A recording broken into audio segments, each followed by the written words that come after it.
안녕하십니까. 황태순 TV의 황태순입니다. 주만치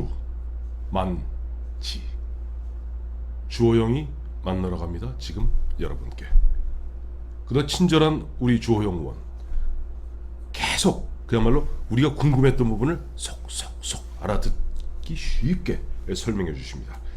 마침 우리 주호영 의원 같은 경우는 20년 법관 경력이 있는 관계로 최근에 복잡하기 짝이 없는 조국 법무장관 후보자에 얽힌 그 수많은 이야기들을 갖다 마치 솔로몬 판사가 판결하듯이 해설해 주시겠습니다. 특히 오늘 주호영 의원 이렇게 친절하게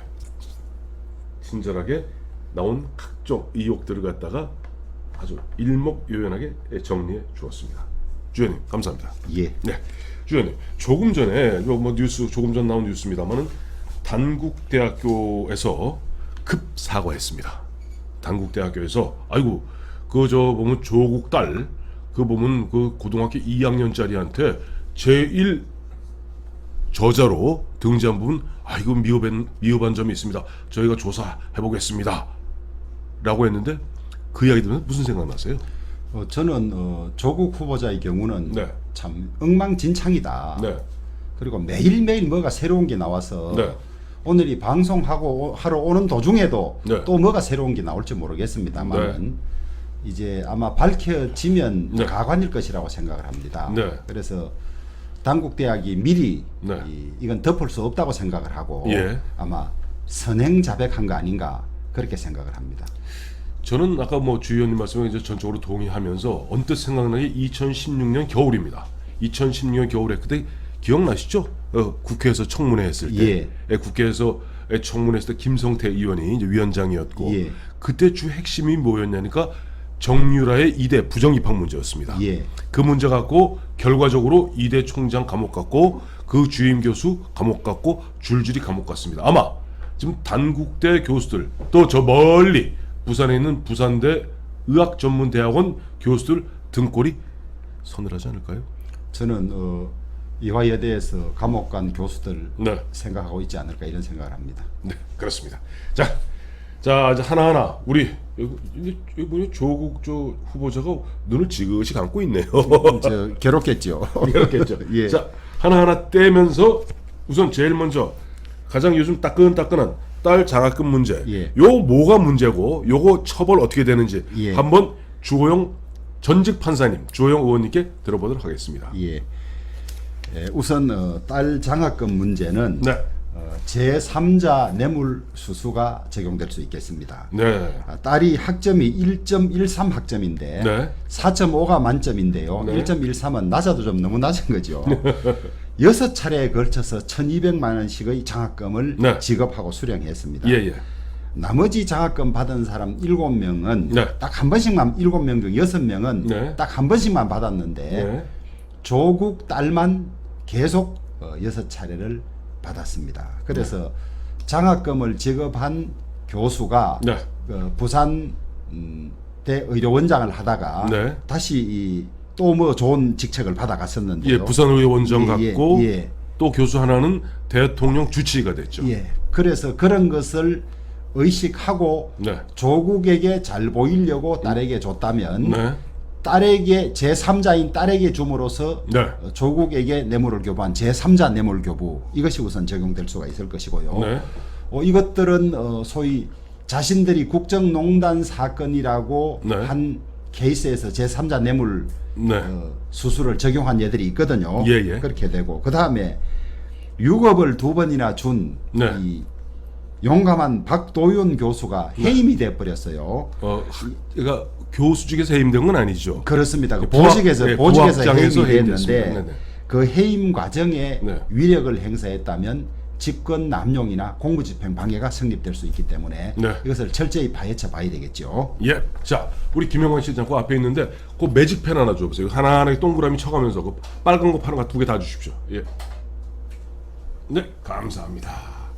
자, 우선 우리 주호영 전직 판사님, 자, 제3자 뇌물죄가 적용될 수 있다. 조사해봐야 된다. 공무집행 방해나 직권 남용도 아울러 같이 적용될 수가 있겠다. 요 얘기고 그다음에 부정 입학 의혹에 대해서 물론 조국 후보 측에서는 펄쩍 뛰면서 예. 법적 대응하겠다. 우리 딸은 부정 입학한 적이 없다라고 얘기하고 있는데 어떤지 한번 들여다 보겠습니다. 예.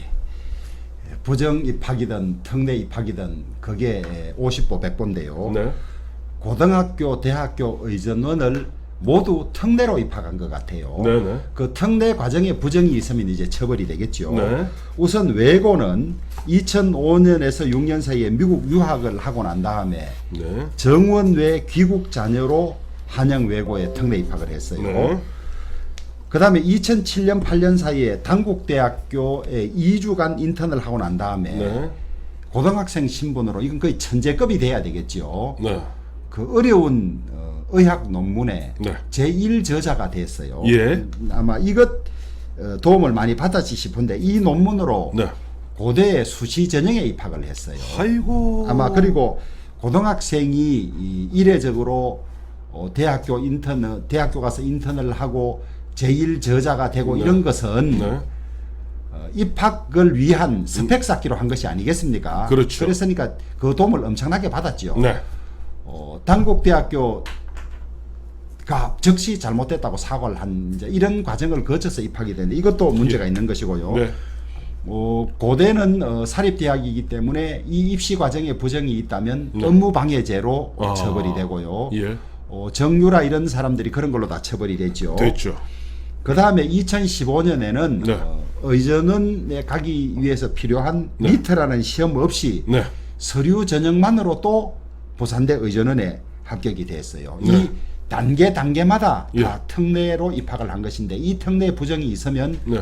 업무방해 또 부산대학교는 국립이기 때문에 네. 그렇게 되면 부산대는 공무집행방해 네. 입학 과정에 그런 것이 다 성립될 수가 있습니다. 자, 그러니까 지금 조국 후보 측에서는 아이고 우리 딸은 정말 실력으로 갔을 뿐 결코 뭐가 없다고 펄쩍 뛰고 있습니다만은 지금 여러 정황들은 결코 그것이 아니라 그야말로 천재, IQ 한 500의 천재이거나 아니면은 반드시 뭔가 짬짬이가 있었을 것이다 보는 것 같고, 다음 문제는 이제 위장 전입 문제입니다. 위장 전입 한번 제가 띄워보겠습니다. 예. 위장 전입 짠 띄웠더니 이것도 파란 거 매직으로 한번 해보죠.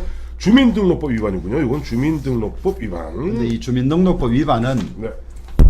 분명하고 네. 본인이 또 자인까지 했어요. 네. 나는 위장 전입이 있기 때문에 공직에 나갈 수 없다고까지 이야기를 했는데 예, 예. 이번에 지명이 되고 난 뒤에는 또 위반한 적이 없다고 하고 있어요. 네. 있는데 99년의 일이기 때문에 네. 공소시효는 다 지났습니다. 네. 또 자신이 셀프 검증 기준으로 네. 2005년 이전 것은 묻지 않겠다고 했기 때문에 네. 셀프 사면을 한 그런 셈이 되죠. 네. 그런데 처벌은 할 수 없지만은 네. 참 비난받을 가능성이 높은 것이 예. 이전에 위장 전입한 사람들에게 네. 서민의 가슴에 못을 박는 아주 나쁜 짓이라고 네. 자기가 위반한 사실이 있는 과정에 그렇게 이야기를 했어요. 참 뻔뻔하네요. 이 뻔뻔함을 어떻게 우리가 해석해야 될지 예. 그게 제일 이제 도덕적인 문제로 되는 것이죠. 네. 자, 그 다음에는 이제 보면 저희 황태순 TV에서 이것은 조국 사모님 펀드다. 사모펀드가 아니고 사모님 펀드다. 얘기했던 사모펀드 투자에 대해서는 한번 짚어보도록 하겠습니다. 이건 상속 및 증여세법 위반 가능성이 있군요. 이쪽. 여기입니다. 예. 네. 우선 조세범 처벌법 위반, 네. 상속증여세법 위반이라는 죄는 없는데 알기 쉽도록 저렇게 표현을 했습니다. 네, 네. 이 지금 펀드 자체가 너무나 이상해서 네. 고위공직자들 중에서 이 펀드에 투자한 사람이 유일하다 그래요. 예, 198명 중에 그러고, 유일하답니다. 예. 또 무슨 지방자치단체나 이런 곳에 네. 가로등 같은 걸 바꾸는 이런 사업 위주로 한다고 하면서 네. 자기 재산보다 훨씬 많은 약정을 하고 네. 또 무려 10억이나 투자를 했어요. 네. 했는데 네. 이게 대박을 낼 수 있다는 그런 어떤 정보라든지 이런 거 없이 이렇게 베팅을 할 수 있을 것이냐. 예. 더 들여다보면 아마 이렇게 하면 어떻게 수익 구조를 만들자. 네. 어느 지자체에 부탁을 하고 네.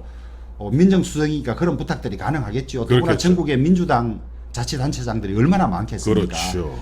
그럴 가능성이 농후하기 때문에 그것도 좀 들여다봐야 하고. 네. 그 다음에 이 미성년자의 경우는 네. 이 5,500만 원씩 넣었죠. 예. 투자가 제한되고 이런 게 있는데 네. 또 최저 액수가 있는데 네. 자녀들이 최저 액수보다 낮은 약정은 최저 액수를 해놓고 최저 액수보다 낮은 5천만 원씩을 네네. 투자를 했어요. 네. 그러면 이 자녀들에게 5천만 원씩 준 것이 정여세 포탈 네. 문제가 있을 수 있고요. 네. 그 다음에 이게 더 크게 나가보면 아직 이번에 이제 문제가 되니까 실현은 안 되었습니다만은 네. 투자를 약정한 사람이 투자를 못하게 되면 네. 그 지위가 박탈이 되고 네. 그것이 남은 사람들에게로 지분이 넘어간답니다. 그래서 이게 소위 강남에 있는 사람들 사이에서 네. 상속세를 탈루하는 기법으로 이용이 된다는데 아하.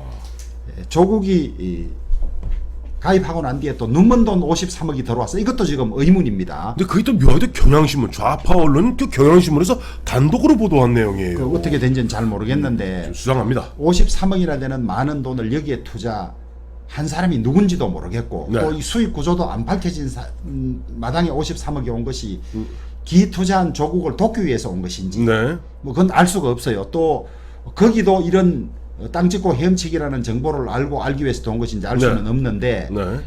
조국 후보가 약정한 돈을 못 내고 그 지분이 자녀들에게 넘어가면 상속세를 안 내면서 자연스럽게 상속되는 그런 기법으로 이것이 활용되고 있다 그러니까 예. 그럴 가능성이 농후하다고 보여지는 것이죠. 그러니까 좀 우리 주 의원님 말씀을 들으니까 요즘 강남에 이른바 좀 흔한 얘기 좀 머시기하고 거시기한 사람들이 편법적 꼼수로서 자녀들에게 상속하는 방법 중에 하나로 쓰이는 것이 바로 그런 행태라고 합니다. 또 여기에 또 어떤 법률적인 문제가 있느냐. 네. 이 사람들이 100억 네. 중에서 74억 5,500만 원을 네. 내는 걸로 약정을 하고 금감원에 보고를 했어요. 그렇죠. 그런데 10억만 냈습니다. 네. 그런데 그 이후에 100억이 목표면 25억이 들어왔을 거 아닙니까? 네네. 그런데 이 사람들은 75억이 들어온 줄 알고 네. 투자했을 가능성이 있기 때문에 그렇죠. 속아서 투자했을 가능성이 사기네요. 있죠. 예, 그래서 이 사람들에 대해서는 또 사기죄가 성립될 수가 있습니다. 그렇습니다. 그 다음에는 채무 변제 회피. 그 다음에 이 관련돼서 이제 51억 소송 무대형 부분을 갖다가 동시에 한번 열어보도록 하겠습니다. 채무 변제 잠깐만 여기 한번 체크 좀 하고요. 예. 이 좀 재밌네요. 이렇게 해주시니까 너무 재밌다. 이렇게 하고 예. 잠깐만요. 자 이게 이제 동생하고 동생 회사들이 예.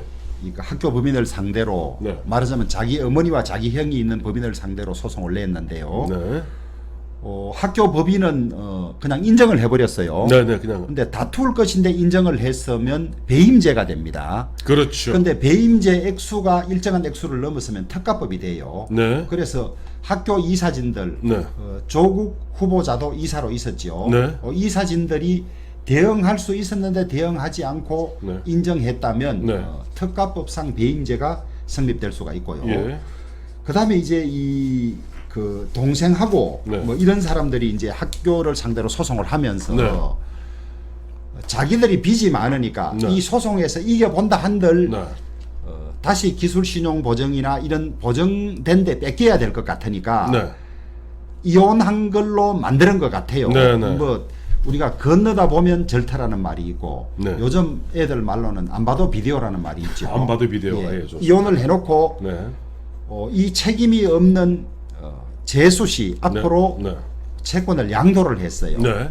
그러니까 받을 거는 돌려서 받고 예. 그 다음에 책임져야 될 건 책임 안 지는 그런 구조를 만들었죠. 네. 이 구조 자체가 저는 거의 위장 이혼일 가능성이 있다고 보는데 여러 가지 정황 증거들이 있습니다. 네. 우선 돌아가신 아버지 비석에 2013년 돌아갔는데 이혼 이후에 이혼한 며느리를 올린 경우가 거의 없고요. 2009년에 이혼해놓고 4년 후에 전 시아버지가 돌아가셨는데 떡하니 며느리를 올렸다고 합니다. 그 다음에 또 이혼하고 나면 사이가 별로 안 좋을 텐데 좋아도 너무 좋아. 너무 좋아요. 너무 좋은 것 중에 하나가 그 조국 후보자의 부인이 이 집을 그러니까 동생에게 넘겼지 않습니까? 그렇죠. 2017년에 넘긴 게 하나 있고 그 다음에 또 14년 넘고 2017년에 한 번 있고 또 집을 하나를 판 다음에 네네. 같은 날 재수 씨 명의로 또 집을 하나 산 것도 있지 않습니까? 그렇죠. 빌라. 그래서 2014년이고 넘긴 건 2017년이고. 이게 예. 이혼했다고는 도저히 볼 수 없는 정황이에요. 그러면 왜 이혼 서류를 정리했느냐? 네. 아마 이 학원을 상대로 소송에서 이겨봐야 네. 뺏길 거니까 네. 안 뺏길 방법으로 채무 없는 부인으로 돌려놓고 관계를 그렇게 한 것이 아니냐 이렇게 이제 보여지는데 그렇다면 소송 사기가 되는 것이죠. 소송 사기 이제 법원을 상대, 국가를 상대로 사기친 거군요. 한 사람은 소송 사기가 되고 그 다음에 학교 측은 특가법 배임이 되는데 이 소송 사기를 하면서도 우리 짐작컨대는 형이 이름 있는 법대 교수고 또 그 학교 이사인데 그 동생이나 이런 사람들이 소송하면서 형하고 상의하지 않았겠습니까? 상의하지 않았다면 콩가루 집안이죠. 상의했다면 이것은 소송 사기의 공범도 될 수 있는 것이다. 이야, 이건 양방으로 걸리네요. 그렇습니다. 아마 제대로 조사하는 검사들 투입하면 이거 다 밝혀낼 겁니다. 그러니까 이거는 만약에 진짜 뭐 형하고 동생하고 서로 죽이 살기로 해갖고 소송 붙으면 콩가루 집안이고, 만약에 그거 아니면 소송 사기고. 그러니까 문제는 그 확실한 윤석열 검찰총장이 좀 보면 확실한 검사를 투입해야 되겠네요. 뭐 안 확실한 검사 투입해도 이 정도는 다 밝힐 수 있을 겁니다. 확실하지 않은 검사. 알겠습니다. 그 다음에 안 확실한 그러니까 그다음에 이제 부동산 위장 매매 및 빌라, 여기서 또 이제 곁가지를 친 것이 그렇습니다. 빌라 대금 이제 2억 7천만 원 얘기가 있겠습니다만은 요걸 또 한번 체크를 한번 제가 쫙 한번 하겠습니다. 부동산 실명제 위반, 다음에 상속세, 증여세 위반이 격가지입니다. 자, 이쪽입니다. 이제 2017년 11월 조 후보자가 민정수석으로 취임한 이후에 이제 전재수 씨지요. 동생의 전처가 경남 아파트라는 걸 매입했어요. 그런데 이때는 한창 고위공직자 다주택자 문제가 대두되는 시기였는데 동생의 전처가 형님이 다주택 문제를 해소하기 위해서 처분했다고 아예 자백을 했어요. 자백을 했는데 동생의 전처가 우성빌라를 구입한 지 3년 만에 경남 성경 아파트를 또 후보자 명의로 매입을 했습니다. 그래서 돈이 없다던 동생의 전처가 무슨 돈으로 매입했느냐 이런 문제가 하나 남고요. 2억 7천만 원 얘기죠. 위장 매매고 실소유자는 조국이다. 그렇죠. 자기 다주택을 없애고 재수 씨 명의로 구입을 해놓은 거다. 이렇게 보는 거지요. 그런데 그래 놓으니까 이게 무슨 문제가 생기느냐. 이제 부동산 실권리자 명의 소위 부동산 실명제법의 위반이에요. 딱 떨어지는 위반이네요. 떨어지니까 이거 큰일 났다 싶으니까 이제 뭐라고 말을 바꾸었느냐. 정려받았다. 내 이혼 위자료로 받았다. 뭐 이런 식으로 이야기를 했어요. 아니 이혼은 2009년에 한 이혼은 언제 하고? 8년 만에 받고 그것도 자기 서방도 아니고 그 서방의 형이 그거 물어줘요. 아니 그것도 안 맞을 뿐만 아니라 그러고 보니까 또 이제는 정여세 문제가 나오는 겁니다. 이게 실명제를 피하려니 탈세 문제가 나오는 거죠. 그래서 이제 저희들 고향 속담에 깨구리 짐 받듯 하다는 말이 있어요. 이거 받쳐놓으니까 무거운 짐이 와가 밑에 깨구리가 낑낑 받치는데 실명제 받치다가 안 되니까 또 도망가 보니까 또 깨구리가 어떻게 해요? 깨구리 짐 받듯 하다 말이야. 개구리가 짐 받듯. 그 연약한 깨구리가 무거운 짐을 받치는 낑낑거리며 받치는 건데 실명제 받치다가 피해서 가보니까 또 그 탈세가 또 짓누르는 그런 형국인 거죠. 그래서 이게 이제 부동산 실명법 위반 이건 두 개 중에 하나는 똑 떨어지는 것 같아요. 그렇죠. 세금 포탈. 지금 보면 현재까지 짚어주신 게 보세요. 제3자 뇌물죄 3자 뇌물죄 형법 형법상의 업무방해죄 주민등록법 위반 상속증여세법 뭐 또 위반 이후 국가를 상대로 한 소송사기죄 특가법 배임죄 위반 부동산 실명제 위반 상속증여세 위반인데 저는 이게 다 합치면요. 보면 이 좌파들이 입만 열면 하는 얘기 있습니다. 과거 노무현 대통령도 그랬고 지금 문재인 대통령도 취임사에서 한 얘기 있습니다. 기회는 평등하며 과정은 공정하고 결과는 정의로울 것이다. 라고 이야기하는데 지금 조국 민정수석 지난 2년 2개월 동안 대한민국의 포청천 행세하던 조국이가 딱 그 본 모습 보니까 물론 아직까지 검찰의 수사를 받아서 실체적 진실을 밝혀야 되겠습니다만은 지금까지 보면 그야말로 쓰레기 중에 쓰레기, 만신창이 쓰레기 냄새가 풀풀 풍기는 것 같아요. 그래서 처음에 조국 후보자가 지명되었을 때 많은 사람들이 조국이가 젊었을 때 산호맹, 그러니까 남한 사회주의 노동자 연맹이 들었던 그 부분 나오니까 조국 이런 얘기했죠. 20대의 뜨거운 심장으로 그런데 문제는 그 뜨거운 심장 가진 사람이 기껏 지금 한다는 짓이 그야말로 대한민국의 온갖 비리, 그냥 썩은 냄새가 쿨쿨쿨 풍기는, 거기다 보면 아까 말씀하신 대로 깨구리 진 받듯이 이리 피하면 저리 맞추고 저리 피하면 저리 맞추고 있는데, 자, 산업행 남한사회주의 노동자연맹의 요걸 한번 보시죠. 이건 이제 국가보안법 위반으로 대법원까지 유죄 확정 판결이 났던 건데요. 네. 방금 말씀하신 대로 나머지들도 일반 장관이 되기도 참 구질구질한데 네. 대한민국의 법질서를 지키고 수호해야 될 법무부 장관 자리에 이런 구질구질한 법 위반들을 가진 사람이 간다는 그 이중성이 너무나 역겹고요. 한데 그 다음에 국가를 유지하려면 안보가 가장 중요한데, 그렇습니다. 무력으로 국방력으로 유지하는 것이 국방부라면 법질서로 체제를 유지하는 것이 법무부인데, 말하자면 지구상의 유일한 분단 국가이고 공산주의자들로부터 혹은 북한으로부터 대한민국 체제를 법질서로 지켜야 되는 법무부 장관 자리에 스스로가 이적 단체 활동한 걸로 처벌받았던 사람이 된다는 것이 대한민국 체제를 지키러 가는 것인지 깨러 가는 것인지 모르겠어요. 본인이 부끄럽지도 않고 자랑스럽지도 않다고 그랬습니다만은 그때의 생각이 바뀐 것인지 어떤 신념으로 대한민국의 법질서를 수호하고 지키고 반국가 단체나 이적 단체로부터 지킬지 전혀 언급이 없습니다. 외국 같으면 가장 중요한 덕목이죠. 그렇습니다. 분단 국가에서 부모가 이북서 내려온 그 자식이 북한을 어떻게 생각하는지 이거에 대한 충분한 검증 없이 지금 문재인 대통령 뽑아놓고 우리가 지금 얼마나 절망하고 있습니까? 그렇습니다. 국가보안법 위반했던 사람의 전향이나 자백 없이 법무부 장관 뽑아놓으면 이 사람이 국가보안법을 어떻게 할지 소위 간첩들을 어떻게 대할지 이런 데 대한 검증이 전혀 안 된 거라 말입니다. 예, 그렇습니다. 절대 이렇게 넘어가서는 안 되는 거죠. 자, 그렇습니다. 오늘 주호영 의원님, 그러니까 4선의 국회의원 주호영 의원님 20년 판사 경력의 주호영 의원님을 통해서 조국 후보자를 둘러싼 각종 의혹들을 갖다 명쾌하게 한번 정리해봤습니다만, 최종적으로 지금 한번 여쭤볼 게 있어요. 우리 주 의원님 벌써 15년째 국회의원하고 계시지 않습니까? 그동안 많이 보면 인사청문회 청문위원으로 많은 사람들, 뭐 장관 후보자 등등등을 거쳐봤습니다만, 결론적으로 조국 후보자 이번에 통과할 거, 통과가 아니다. 통과는 안 되지. 임명될 것 같습니까? 안 될 것 같습니까? 저의 경험에 비추어 보면 청와대 내에서 아직까지 확정적으로 정한 것은 아닌 것 같아요.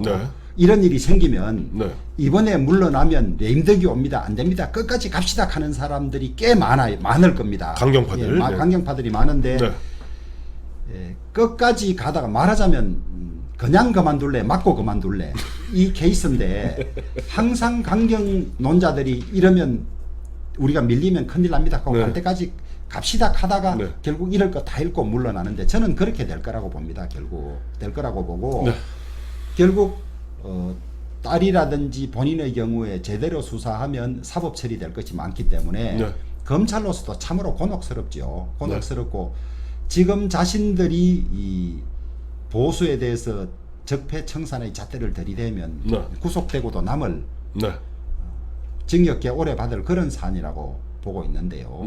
만약에 법무부 장관이 되면 검찰은 참 곤혹스러울 겁니다. 곤혹스럽고 저는 어디에서 그런 이야기 했습니다마는 조국이 법무부 장관 되어도 괜찮겠다. 왜냐하면 좌파들의 소위 정의를 외치는 그 사람들의 적나라한 모습을 계속 국민들에게 보여줄 수 있기 때문에 저는 임명돼도 괜찮겠다고 참 이 반어법을 쓴 일이 있습니다만 해도 너무하고 저는 이걸로 이 정권의 레임덕이 바로 시작된 것이 아닌가 그렇게 보고 있습니다. 있고 조국 후보자는 이유정 헌법재판관처럼 가시 무거우면 목이 부러진다는 말이 있는데 깜냥 안 되고 감당할 준비가 안 된 사람이 됨으로써 본인뿐만 아니라 정권이나 집안도 폐가 망신하는 그런 하나의 전례로 남지 않을까 감히 그렇게 단정해 봅니다.